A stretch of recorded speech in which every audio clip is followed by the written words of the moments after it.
Courage courage தான் எல்லாத்துக்குமே ஒரு பேஸ்.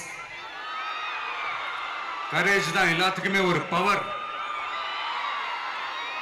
அப்படிப்பட்ட அந்த பவர் எதிலிருந்து ஆரம்பிக்கிறது தெரியுமா?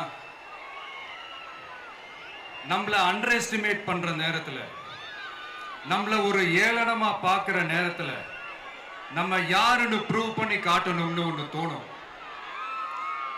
நம்ம யாருன்னு காட்டணும்னு ஒரு உத்வேகம் ஒண்ணு வரும். அப்படி ப்ரூவ் பண்ற அந்த பாயிண்ட் எதுல இருந்து ஸ்டார்ட் ஆகுது தெரியுமா?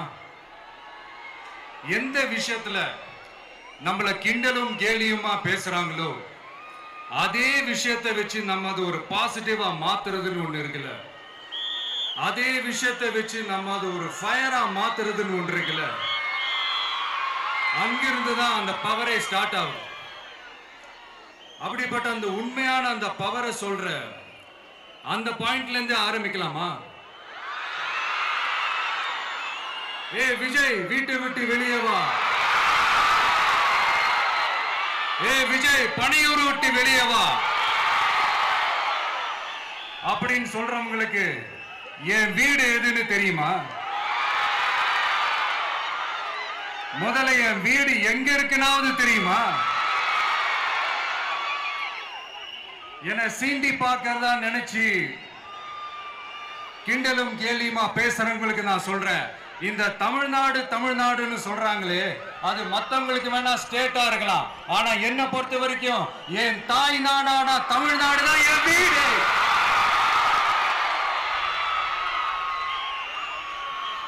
என் வீட்டுல மொத்தம் எத்தனை பேர் இருக்காங்க தெரியுமா? 8 கோடி பேர் இருக்காங்க. ஒட்டுமொத்த தமிழ்நாட்டு மக்களும் என் வீட்டு மக்கள், என் குடும்பம், என் உறவு, என் சொந்தம். எனக்கு எல்லாமும் கொடுத்த இந்த 8 கோடி சொந்தங்களுக்கு இனிமே எல்லாமுமா கூட நிக்க போறது இந்த விஜய் மட்டும்தான். தமிழ்நாட்டோட முதல் படை வீரனா, தமிழ்நாட்டோட முதல் பாதுகாவலனா அவங்க கூடவே நிக்கணும்ன்றதுதான் என்னுடைய குறிக்கோள். இன்னைக்கு இந்த விஜய், உங்க விஜய் உங்ககிட்ட ஓட்டு கேட்டு மட்டுமே வரல, உங்ககிட்ட நீதி கேட்டும் வந்திருக்கிற. ஆக்சுவலா உங்களுக்காக நீதி கேட்கறதுக்காக தான் நான் அரசியலுக்கே வந்தேன். ஆனா இன்னைக்கு நான் உங்ககிட்ட நீதி கேட்கறதுக்காக வந்திருக்கிறேன். இந்த விஜய் என்னங்க தப்பு பண்ணா? தன்னை நேசிச்ச தன்னுடைய மக்களுக்காக அரசியலுக்கு வந்தா அது ஒரு தப்பா?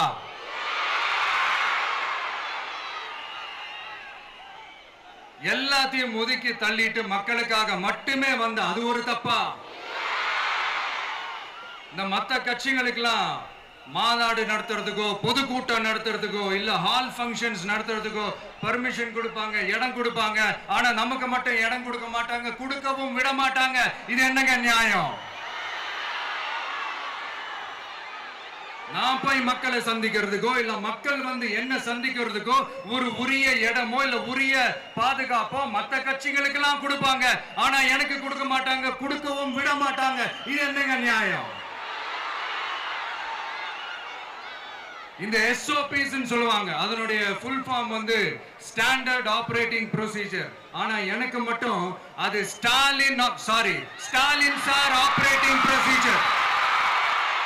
இது என்னங்க நியாயம்? இந்த விஜய் உண்மையானவன்றது உங்க எல்லாருக்குமே தெரியும். நமக்கு எதிராக சதி செய்யறது யாரு, நமக்கு எதிராக சூழ்ச்சி செய்யறது யாரு, நமக்கு எதிராக பழி போடுறது யாரு, யாரெல்லாம் ஒன்னா சேர்ந்து இதெல்லாம் செய்யறாங்கன்றது உங்க எல்லாருக்குமே நல்லா தெரியும். அதனால என்னோட சொந்தங்களாகிய உங்ககிட்ட வந்து நான் நீதி கேட்காம வேற யாருக்கிட்ட தான் போய் கேட்பேன்?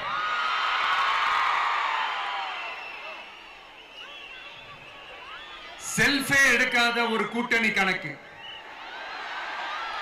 செல்ஃபே எடுக்காத ஒரு அறத பழைய அரித்மெட்டிக் கணக்கு, இதெல்லாம் வேலைக்கே ஆகாது. ஆணித்தரமா அடிச்சு சொல்றேன்.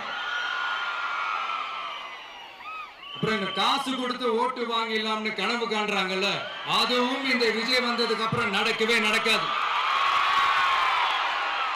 வண்டி வண்டியா கொண்டாந்து குட்டுவாங்க. 1000, 2000, 3000, 4000, 5000. சாமி மேல சத்தியெல்லாம் வாங்குவாங்க. அப்படிதான் இத்தனை வருஷமா உங்களை ஏமாத்தி இருக்கிறாங்க. வாங்கிக்கங்க, சந்தோஷமா வாங்கிக்கங்க. எல்லாம் உங்க பணம் தான். வாங்கிக்கிட்டு அவங்க காதிலே விசில ஊதி அனுப்புங்க. எப்படி? அவங்க செவிலே விசில ஊதி அனுப்புங்க.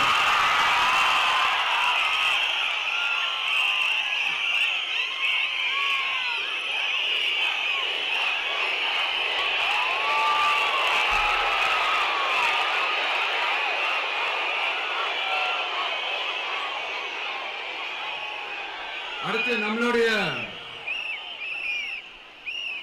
ஜென்சி அடுத்த இளம் தலைமுறையினருக்கும் ஒன்று நான் சொல்லணும்னு நினைக்கிறேன். இந்த பணத்தை கொடுத்து ஏமாத்தி ஓட்டு வாங்குற அந்த கலாச்சாரம் ஒழியணும். பணத்தை கொடுத்து ஏமாத்தினா ஏமாறுவீங்க. உங்களை தான் கேட்கிறேன், பணத்தை கொடுத்து ஏமாத்தினா ஏமாறுவீங்க? எல்லாரும் கொஞ்சம் கையப்படி வைங்களேன் எனக்காக. நான் சொல்றதை கொஞ்சம் ரிப்பீட் பண்ணுங்க. எங்க ஓட்டு எங்க உரிமை. எங்களை யாரும் விலைக்கு வாங்க முடியாது. எங்கள் ஓட்டு விசில் சின்னத்துக்கு தான். வேற யாரையும் நம்பி ஏமாற மாட்டோம். தேங்க்யூ. கேட்டுச்சா சார்? இனிமே நீங்க கொள்ளையடிச்சு வச்சிருக்கிற பணம் எல்லாம் வேஸ்டா போகுது. குப்பையில தான் தூக்கி போடணும். உங்களுடைய இந்த ஊழல் ஆட்சியும் மக்கள் குப்பையில தான் தூக்கி போட போறாங்க.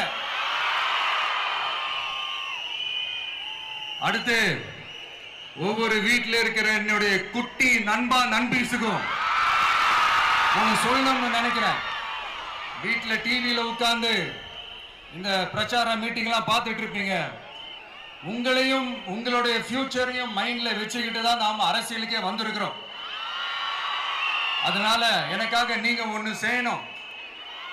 தொடர்ந்து செஞ்சுக்கிட்டு தான் இருக்கிறீங்க. நான் நிறைய கியூட்டான வீடியோஸ்லாம் நான் பார்க்கிறேன்.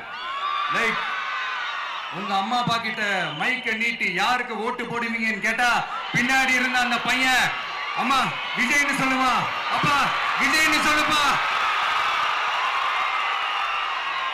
அப்படின்னு நிறைய அந்த கியூட்டான வீடியோஸ்லாம் பார்க்கிறேன். அதை தொடர்ந்து தயவு செஞ்சு அதை தொடர்ந்து கண்டினியூ பண்ணுங்க.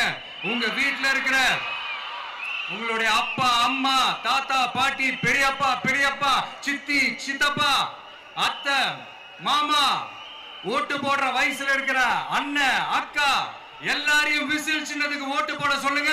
விசில் சின்னத்துக்கு ஓட்டு போட வைங்க.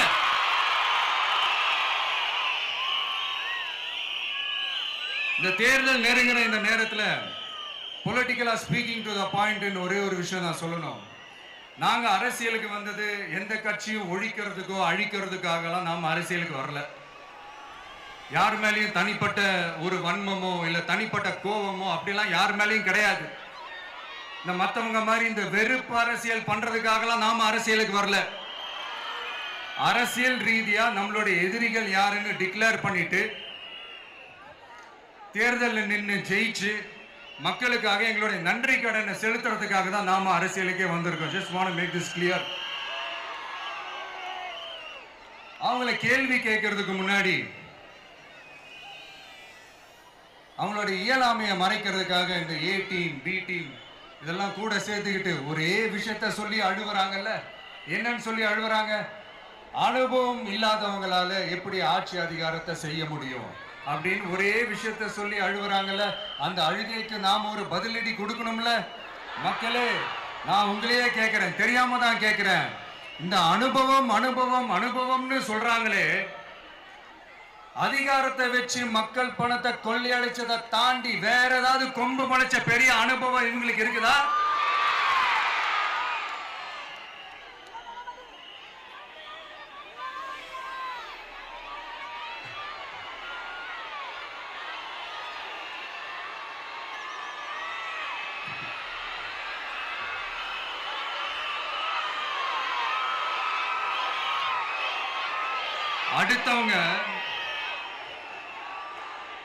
அடுத்தவங்க ஆரம்பிச்ச அரசியல் கட்சியில, அடுத்தவங்களுடைய அட்ரஸ்ல அரசியல்வாதிகளா இருந்துட்டு இருக்கிற இவங்க எல்லாருக்கும் ஒரு சவால். என்ன மாதிரி தனியா, என்ன மாதிரி சொந்தமா ஒரு கட்சி ஆரம்பிச்சு 1% அட்லீஸ்ட் 1% வாக்கு வாங்கி காட்டுற அந்த தில் இருக்குதா, திராணி இருக்குதா? 30 வருஷமா மக்கள் இயக்கமா இருந்து இன்னைக்கு மிகப்பெரிய ஒரு அரசியல் கட்சியா வளர்ந்து இந்த கூட்டணி கட்சிகள் மட்டுமே நம்பி இருக்கிற 75 வருஷ கட்சி, 50 வருஷ கட்சின்னு இன்னைக்கு ஆட்சி அதிகாரத்துல இருந்துட்டு இருக்கிற இவங்க எல்லாரையும் மீறி இன்னைக்கு களத்துல தனியா நின்னு இந்த 2 வருஷத்துல முதன்மை சக்தியா வளர்ந்து 30% தாண்டி இன்னைக்கு மக்கள் ஆதரவை பெற்றிருக்கிற நமக்கு அனுபவம் இல்லையா? உங்களுடைய அனுபவம் என்னன்னு சொல்லட்டுமா? கட்சி ஆரம்பிச்ச அண்ணாவை மறந்தது, கட்சி ஆரம்பிச்ச எம்ஜிஆர் அவர்களை மறந்தது, கட்சியை வளர்த்த ஜெயலலிதா மேடம் அவங்களை மறந்தது. இவங்க எல்லாரும் சொன்ன விஷயங்கள், பேசின விஷயங்கள், எதையெல்லாம் ஃபாலோ பண்ணணும்னு சொன்ன விஷயங்கள் எல்லாத்தையும் மறந்தது. இவங்களுக்கு நமக்கு அனுபவம் இல்லையா? நமக்கு அனுபவம் இல்லதான். கொள்ளை அடிக்கிறதுல எல்லாம் எங்களுக்கு அனுபவம் இல்லதான். அதெல்லாம் எங்களுக்கு சுட்டு போட்டாலும் வராது. இந்த கொள்கையை பேருக்கு மட்டும் வச்சுக்கிட்டு நேரடியா சரண்டர் ஆகிறது, மறைமுகமா சரண்டர் ஆகிறது, இந்த மாதிரி அனுபவம் நமக்கு இல்லதான். அதுவும் நமக்கு சுட்டு போட்டாலும் வராது. மக்களை நேசிக்கிற நல்ல குணம் இருந்தா போதும்யா. நல்ல சூப்பரான ஒரு நல்லாட்சி கொடுக்கலாம். நல்லாட்சி கொடுக்கிறதுக்கு மெத்த படிச்ச மேதாவிகளா இருக்கணும்லாம் ஒன்னும் அவசியம் இல்ல. காமராஜர் அவர்கள் மாதிரியோ, எம்ஜிஆர் அவர்கள் மாதிரியோ மக்கள் சக்தியின் துணையால, மக்கள் மேல அக்கறையா இருக்கக்கூடிய நல்ல அதிகாரிகளின் துணையால சூப்பரான ஒரு நல்லாட்சி என்னால கொடுக்க முடியும், செஞ்சு காட்டுறேன்.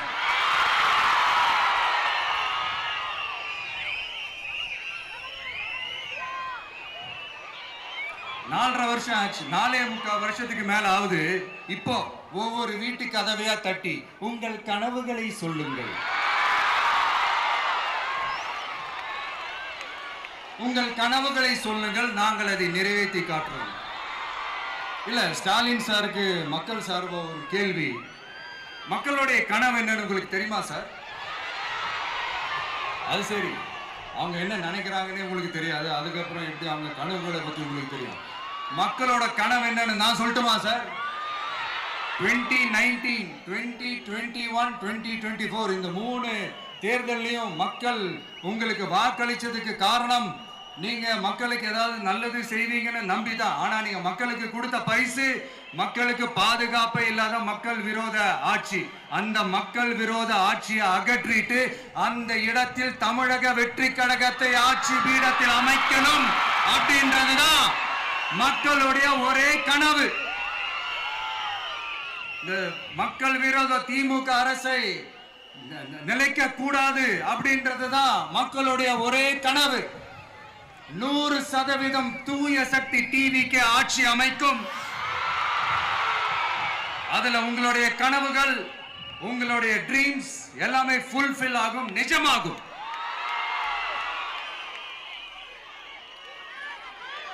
தமிழ்நாடு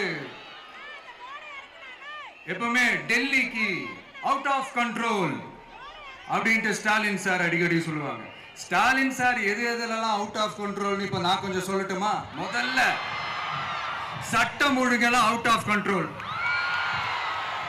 பெண்கள் பாதுகாப்புல அவுட் ஆஃப் கண்ட்ரோல், இளைஞர்கள் வேலை வாய்ப்புல அவுட் ஆஃப் கண்ட்ரோல், மொத்தத்தில் அவரோட ஆட்சியே ஒரு அவுட் ஆஃப் கண்ட்ரோல். இந்த வருஷம் பிகினிங்ல சட்டசபையில பேசும்போது சொல்றாங்க, மக்கள் எல்லாரும் ரொம்ப மகிழ்ச்சியா இருக்கிறாங்க, அதனால நானும் ரொம்ப மகிழ்ச்சியா இருக்கிறேன் அப்படின்னு. மக்கள் சந்தோஷமா இருக்கிறத பார்க்கறது கூட ஒரு சந்தோஷம் தான் சார், அது யாரும் இல்லைன்னு சொல்லல. அப்படி உண்மையிலேயே மக்கள் உண்மையிலேயே சந்தோஷமா இருக்கிறாங்க அப்படின்னா ஏன் சார் விவசாயிகள் போராட்டம் நடக்குது? ஏன் சார் மீனவர்கள் போராட்டம் நடக்குது? ஏன் தொழிலாளர்கள் போராட்டம் நடக்குது? தூய்மை பணியாளர்கள் போராட்டம் ஏன் நடக்குது?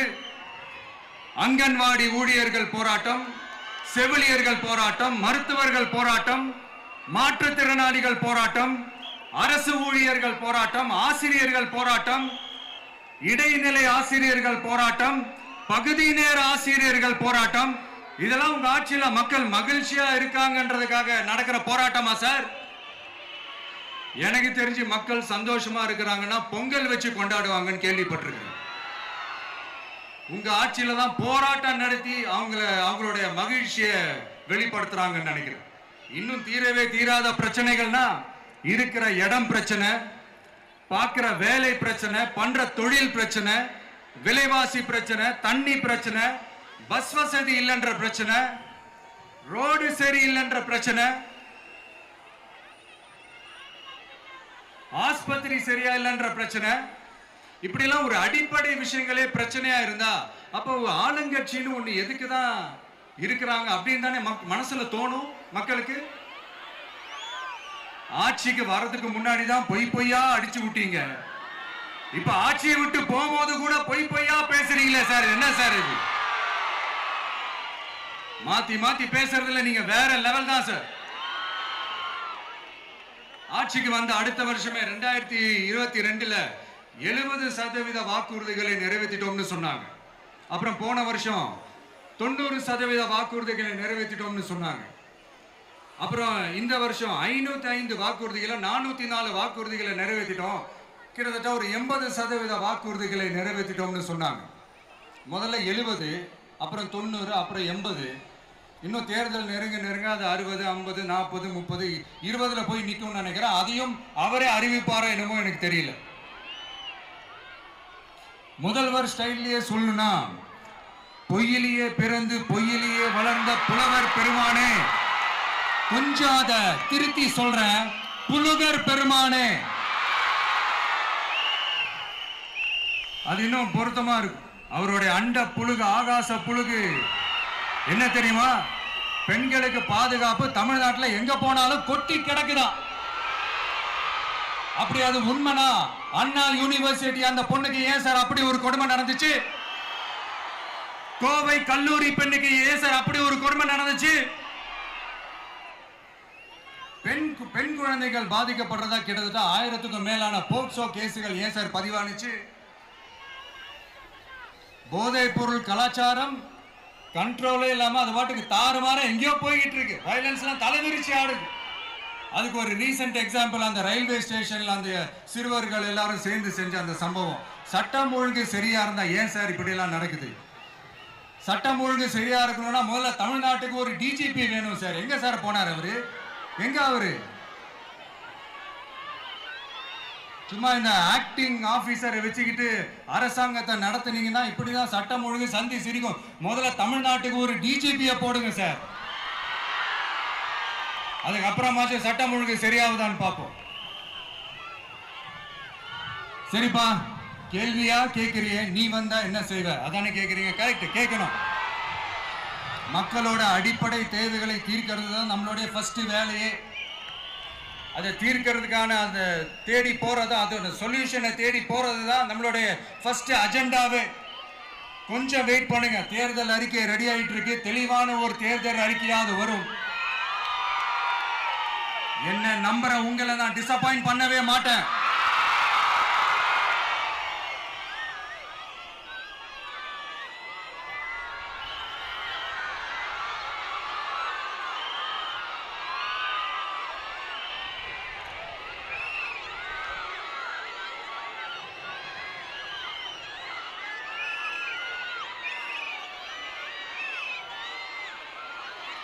இந்த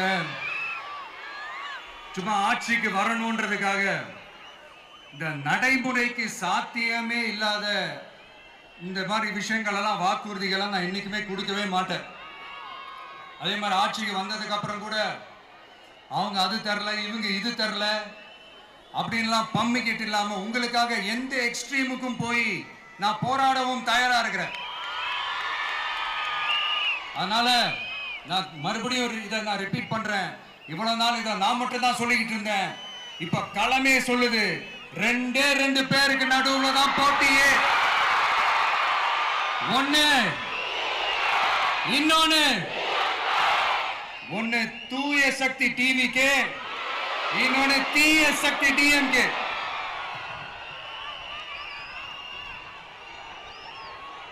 இப்ப நம்ம இந்த எலெக்ஷன் விஷயத்துக்கு வருவோம். விஜய் என்னப்பா இவரை மட்டும் தான் எதிர்க்கிறாரு, இவங்களை எதிர்க்க மாட்டேன்றாரு, அவங்கள பத்தி எதுவுமே சொல்ல மாட்டேங்கிறாரு. இல்ல நான் கேட்கிறேன், இது யாருக்கான எலெக்ஷன்? தமிழ்நாடு சட்டசபைக்கான ஒரு தேர்தல். இப்ப இங்க யார் ஆட்சியில் இருக்கிறா? யாரு பொய்யா வாக்குறுதிகளை கொடுத்து மக்களை ஏமாத்துறது? யாரு மக்கள் விரோத ஆட்சியை நடத்துறது? அப்ப இங்க யாரை அகற்றணும்? இந்த மக்கள் விரோத திமுக அரசை அகற்றணும்னா நம்ம யாரை எதிர்க்கணும்? எதுக்கு தேவையில்லாம பல முறை மக்கள் ஆல்ரெடி டிலீட் பண்ணவங்களை எதுக்கு நம்மளுடைய கான்சென்ட்ரேஷன், நம்மளுடைய டார்கெட் திமுகன்றப்போ டார்க்னஸ் குள்ள எதுக்கு கல்லெறியணும்? இங்க மக்களை விரும்புற விஜய் வேணுமா, இல்ல மக்கள் விரோத ஆட்சி நடத்துற ஸ்டாலின் சார் வேணுமா? அவ்வளவுதான் இந்த தேர்தல். இதுக்கு நடுவுல வேற யாருமே கிடையாது. புரியுதுங்களா உங்களுக்கு? என் நெஞ்சில் குடியிருக்கும் சேலம் மக்களே,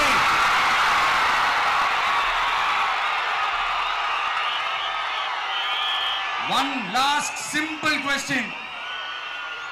விஜய் நம்புறீங்களா, ஸ்டாலின் சார் நம்புறீங்களா? அவ்வளவுதான், முடிஞ்சு போச்சு. கதம் கதம்.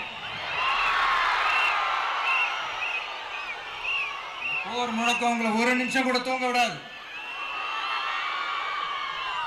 இந்த போன லாஸ்ட் வீக் இந்த டிஎன்பிஎஸ்சி இந்த எக்ஸாம்ஸ், இந்த குரூப் 2 எக்ஸாம்ஸ் அதை அனௌன்ஸ் பண்ணிட்டு உடனே அதை கேன்சல் பண்ணிட்டாங்க. இது உலகத்துக்கு எல்லாருக்கும் தெரியும். கேன்சல் பண்ணிட்டு ரொம்ப சிம்பிளா டெக்னாலஜி ஏதோ சம் ஃபால்ட், டெக்னிக்கல் ஃபால்ட் அப்படின்னு சொல்லி அதை கடந்து போயிட்டாங்க. இத்தனை வருஷமா ராத்திரி பகலமா கஷ்டப்பட்டு படிச்சு எப்படியாவது நமக்கு அந்த வேலை கிடைக்காதான்னு அந்த எக்ஸாம்ஸை ஃபேஸ் பண்ண வந்த நம்மளுடைய தம்பி தங்கைகள் எவ்வளவு ஒரு மன உளைச்சலுக்கு ஆளாயிருப்பாங்க. அதை யாராவது யோசிச்சு பார்த்தீங்களா? ஒரு எக்ஸாம்ஸை ஒழுங்கா நடத்த தெரியல, இதுல உலக நாடுகளோட போட்டி போடுறாங்களாம். நம்மளுடைய தம்பி தங்கைகள் நம்ம அம்மா அப்பா கிட்ட சொல்லுங்க, யாரும் தைரியம், எல்லாரும் தைரியமா இருங்க. வரப்போறது உங்க ஆட்சி, நம்ம ஆட்சி.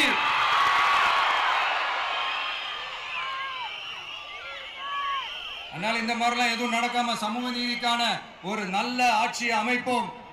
இளைஞர்களின் வேலை வாய்ப்புகளை மனசுல வச்சுக்கிட்டு டிரான்ஸ்பரண்டா அதுக்கான ஒரு தீர்வை காணுவோம்.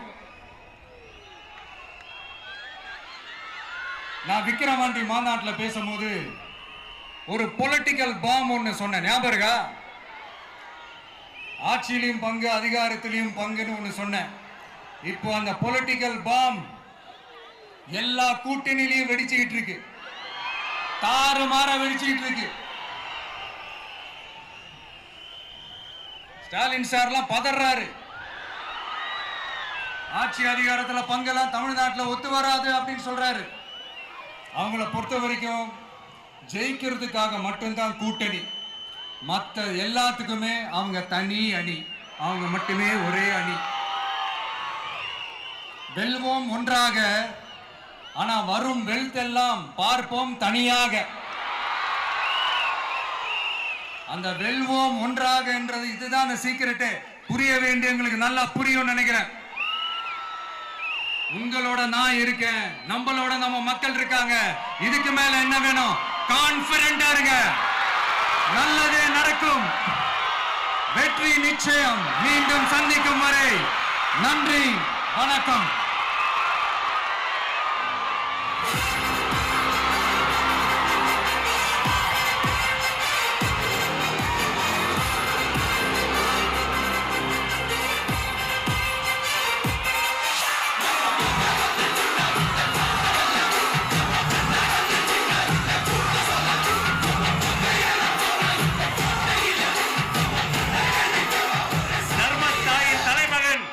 தமிழக வெற்றி கழகத்தின்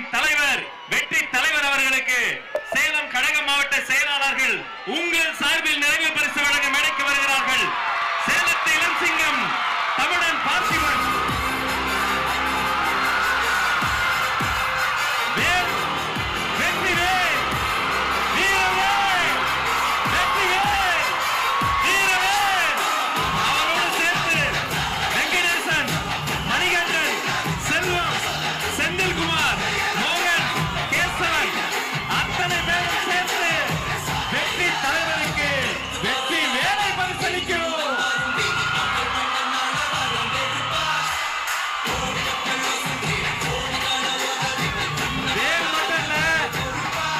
வெற்றி தலைவனுக்கு இன்னொரு பரிசு தர போறாங்க.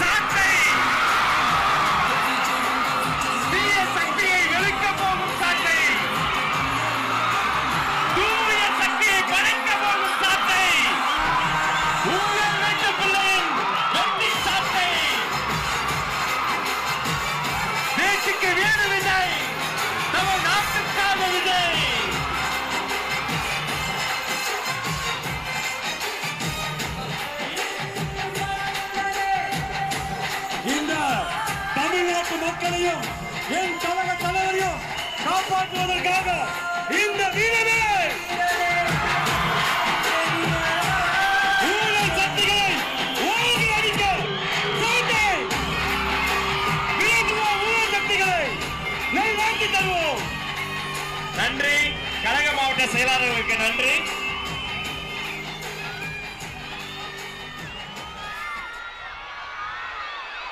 மாவட்ட செயலாளர்களுக்கு நன்றி.